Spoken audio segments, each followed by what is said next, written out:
Hello there, my fandom friends! Today's video is going to cover comparison between San Diego Comic-Con and Anime Expo. So comparing the similarities and differences between these two conventions, why you should go to one over the other, why you should go to both or neither. It's really up to you, and I'm going to be discussing that today based on my own experiences at both conventions. So I wanted to start off by saying that I have been to Anime Expo twice. My first year going was last year, 2023, and then a couple weeks ago I went again in 2024. And then for San Diego Comic-Con, I have only been one time, and my experience with San Diego Comic-Con was a little bit skewed compared to probably the rest of everyone else's experience, just because I went in 2023. Now, if you're not aware or familiar, that was the time when we were having a huge Hollywood strike, and so there was a lot against San Diego Comic-Con because we didn't really have any actors, voice actors, things like that due to the strike. So my experience was a little bit skewed because of that, but I'd still like to compare both experiences. That way everyone out there can kind of see from my point of view, and you can decide whether you want to go to these or not. And then something I wanted to explain about both of these conventions is that Anime Expo is the largest anime convention in America, and San Diego Comic-Con is the largest convention in America. So both of them are the largest depending on if you're looking at just in general with San Diego Comic-Con, or if you're looking at the anime kind of Japanese cultural side for Anime Expo. So first I'm going to talk about a little bit of similarities between the two, and then jump into some differences based on categories that I will break these things into. So starting off with some similarities, both of these conventions are 4-day cons. So whether they're starting on a Thursday or starting on a Friday, Anime Expo tends to kind of deal with their schedule based on the 4th of July. The 4th of July is typically a day that they will have for a convention day, and so it kind of just depends based around that. San Diego Comic-Con, I've noticed, is typically Thursday, Friday, Saturday, Sunday. So both of them are 4-day cons. Both of them take place in California. The only difference, of course, is that one is in San Diego and the other one is in Los Angeles. And then another common similarity is that they both occur in July. Now, I know this can probably be a bit difficult for those of you who travel that don't live in California, just because you have to kind of bounce back and forth, or just end up staying in California for the whole month if you decide to go to both conventions like I did last year. Last year I went to Anime Expo, I flew back to my home state, and then I went right back to California for San Diego Comic-Con like a week later. So it really just depends on where you're coming from, whether you decide to go to one or the other or both. But Anime Expo takes place typically around the first week of July, again because they're trying to coordinate it with the 4th of July. And then San Diego Comic-Con takes place typically around the last week of July. So from this point on, I have broken the video into 8 different sections. I will have headers on the screen depicting kind of what the category is that I'm talking about for each section. So if you wanted to kind of skip through the video, you are free to do that, or just watch it all the way through. Pause that thought for just a second. You are seeing me now after having edited this whole video, and I realized that this video is just way too long. And so I am actually going to be breaking this video into 2 different parts. So everything that you just heard me talk about is all going to be separated. So the first 3 categories are going to be in part 1, which is this video. And then if you enjoy the content of this part 1, feel free to check out part 2, which is going to be me talking about categories 4 through 8. So after explaining that, I hope you enjoy, and let's get into the actual video.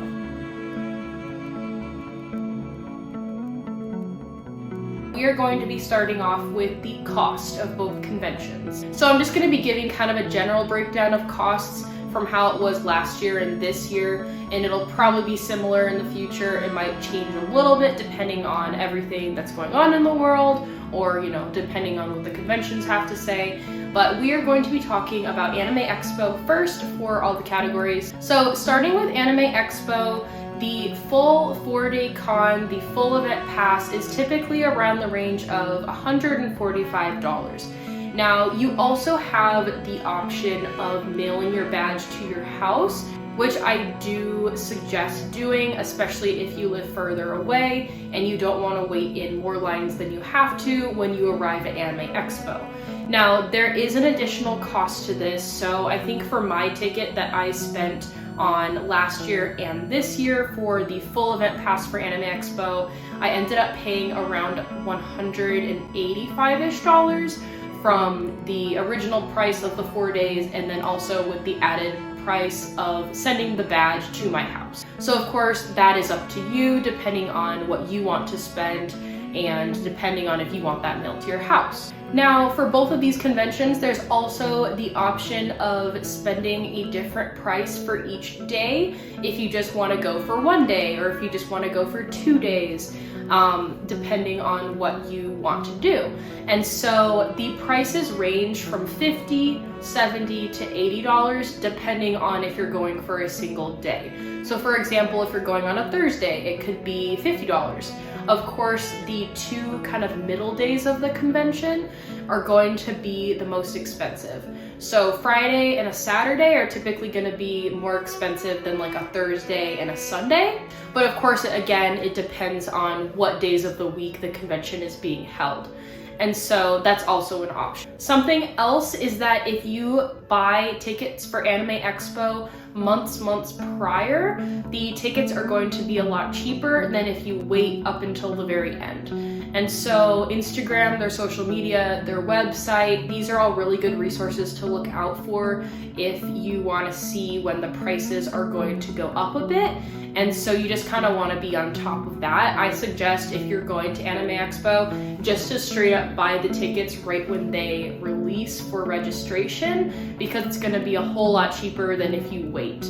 This year when I went, I did that route and I bought the tickets right when they released, and I spent a lot less money than I did last year when I waited up until kind of the very end, because I was not aware that the ticket prices would increase. So moving into San Diego Comic-Con, these tickets are going to be a lot more expensive just because this con as a whole is a lot larger than Anime Expo.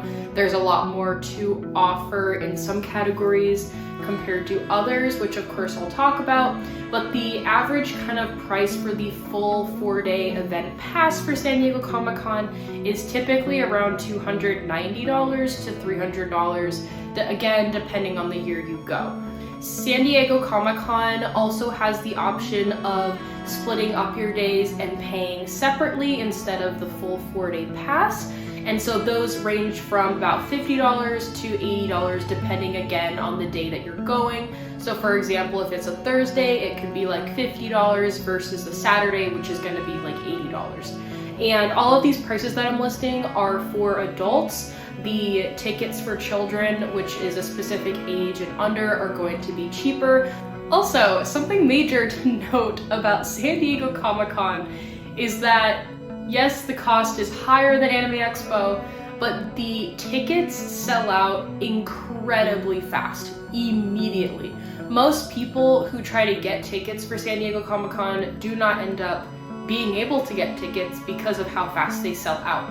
Where on the other hand, with Anime Expo, they typically will not sell out until the week of. And so you have a lot of time. It's just dependent on how much money you're willing to spend due to the fluctuation of the price rising as the time gets closer to the convention. And so with San Diego Comic-Con, you want to be super careful that you are watching those dates for registration and ticket buying, because they will go out immediately. So this leads me into my next category, that is ticket registration. So starting with Anime Expo, tickets usually start going on sale around late January. That's what they did for this year and the year previously.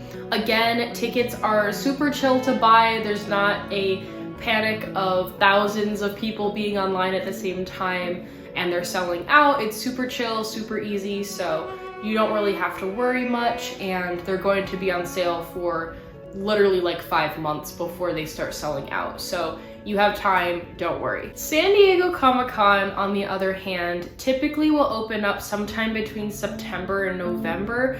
I've seen this date kind of fluctuate. I'm pretty sure for last year, buying tickets for this year's convention, they opened up in November.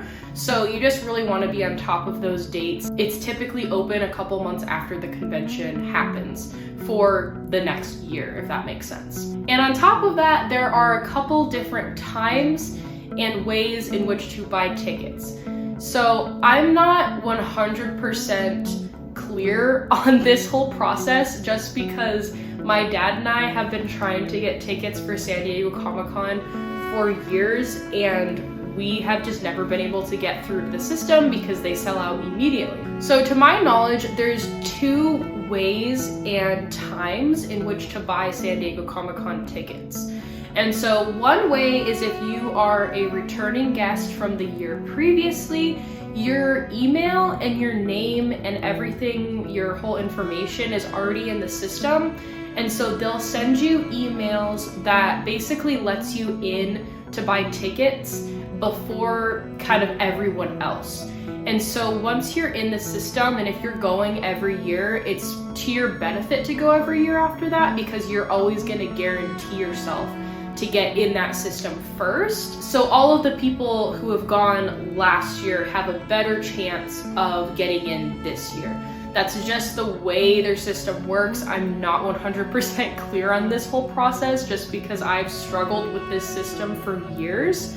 The second way of getting a ticket is if you're a newbie, is what they call it on their website. This is when you will buy tickets at a later date than all of the people who kind of already got in the system because they've been to San Diego Comic-Con before. And so if you're a newbie, this is when buying tickets for San Diego Comic-Con really stinks, is because no one really has this fair chance of getting in. It's just kind of a free-for-all. You're put on a wait list and it's chaos. Typically they'll sell out before you even get through the wait room.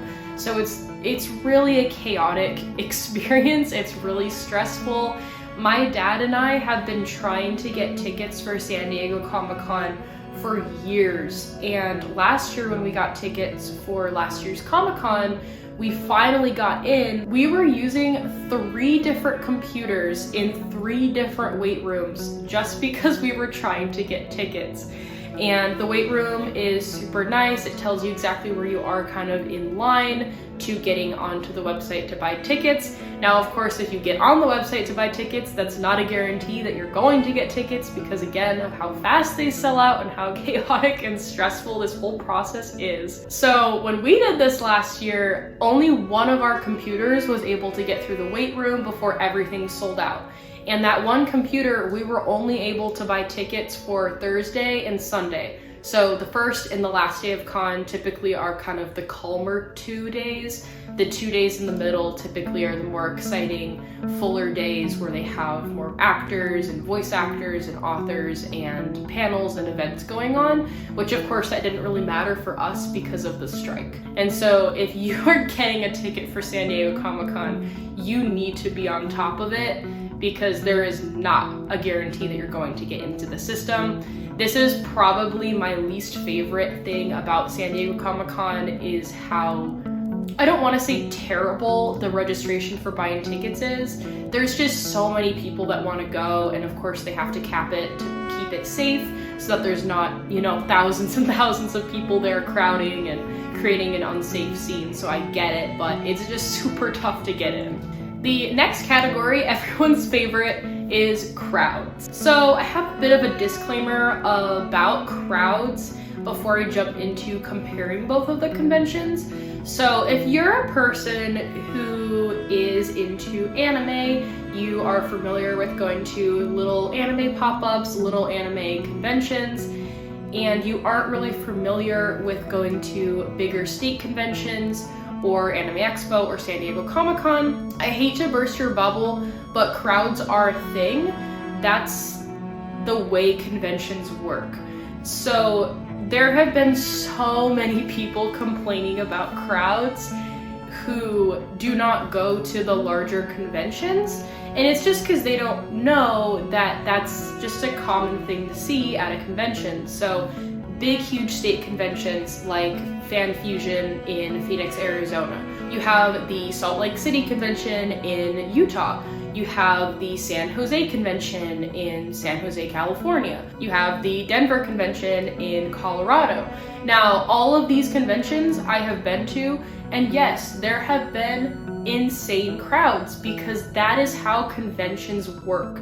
And so it's just something that I notice a lot of anime fans need to just calm down and get over this whole crowd thing, because this is a common thing for conventions. If you're going to a convention, there's going to be crowds. If you don't like crowds, then don't go. If you know you don't like crowds and you're going, please don't complain about it, because it's going to make the experience for other people not that great. It's going to cause confusion. And so if you just take a moment to just calm down, step back, not complain, I am assuring you that crowds are a thing for these huge conventions. It's just something you're going to have to expect. I have been going to conventions for 10 plus years, and I have seen all the crowds. I've been to every single one of those conventions that I just listed, and so I'm very used to what state conventions look like versus all of the tiny anime things like pop-ups and conventions that are held at like hotels or a parking lot. Like, they're nothing compared to these state conventions or Anime Expo or San Diego Comic-Con. So that is my disclaimer for crowds. Just take that with a grain of salt and take it from someone who has had a lot of experience with conventions, not just staying within the state. So starting with Anime Expo, of course, again, like I just said, lots of people like to complain about the crowds at AX. AX is nothing compared to San Diego Comic-Con. I'm letting you know that now. And that's mainly because there's not as many people at Anime Expo as there is San Diego Comic-Con. So starting with Anime Expo, Anime Expo, of course, is going to have crowds. It is a large convention. Now, both times that I have gone, I have not really suffered from this whole crowd thing that people like to complain about, which is the lobby filling up with thousands of people, or waiting outside for hours, or waiting in other random lines for hours. It's just not really a thing that happens if you're planning according to time of day that you're arriving, kind of being in the right spot at the right time. The largest crowded area at Anime Expo is probably going to be the lobby, kind of that main entrance when you first walk in. It's an enormous room, there's banners everywhere. It's kind of like a cosplayer hotspot during the day, so once they let everyone in at the entrance hours, after that it kind of dwindles down into just a common area for cosplay hangout. There's typically cosplayers with like little lines of people who just want to get pictures with them or of them. There's usually interviewers going around, YouTubers, other social media platforms going around and talking to cosplayers. It's kind of an area for cosplayers to meet and exchange Instagram and TikTok and other social medias. So yes, the lobby does get pretty crowded, but it's really not that bad. From my experience, the most crowded area at Anime Expo is actually the Artist Alley. Now, the Artist Alley is located kind of in a weird room under the whole vendor hall or exhibit hall area. And so it's just kind of a lot of people that are crammed into a little hallway leading down to that room. And then the room itself is pretty big, but there is just so much to see in that Artist Alley. It is rows of artists with their beautiful art and other companies selling their things, and it's very organized in rows, and it's basically just a lot of people crowded trying to look at the art. Of course, that's going to happen. There's thousands of people there trying to look at a single booth, going from booth to booth, vendor to vendor. This is really the only kind of issue I had at Anime Expo crowd-wise, and I didn't really experience crowds anywhere else. It was mainly that area that had kind of a very much back-to-back person everyone is squished together feel.